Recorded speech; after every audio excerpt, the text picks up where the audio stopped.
Okay, batteries are all installed and all of the power distribution is done. So connections are all made on the battery.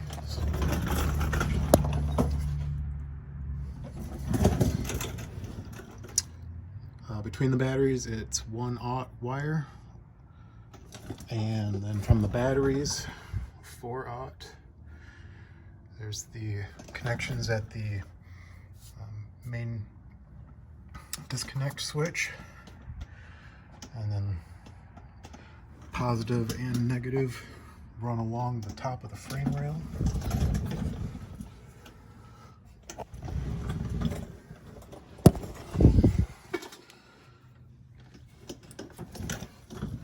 And come along the frame rail here. The 4/0 goes directly to the starter, so that gives that priority, and the ground connects to the block. Then off of the starter is a 1/0.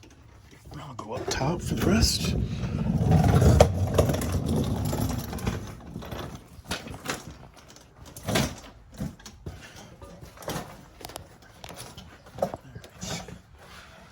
So from here, have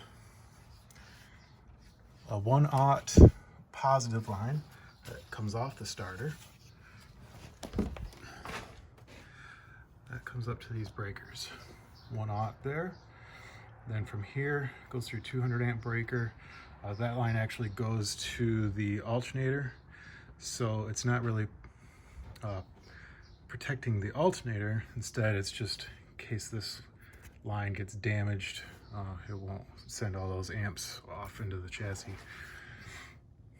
Then this is 2 gauge going to this breaker, and from here is 4 gauge, which goes to this pass-through right here. That pass-through goes into the cab where there's another 4 gauge. That goes across the dash. There are a couple connections on the inside, but then it comes to this pass-through here. And from this pass-through, that powers this breaker panel with various circuits. So that's power. The only thing I have left to do, just running out of time. So then I have this ground, this 1/0, that comes off the block connection where the 4/0 goes. That comes to this ground lug on the cab. And then I've got this 6 gauge that goes down to the frame. The other side, there's a ground lug that also has 6 gauge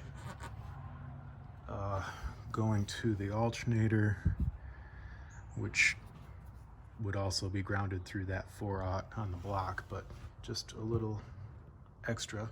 And then there is another frame connection down there as well, and that goes to the body. So everything's all tied together with grounds as well.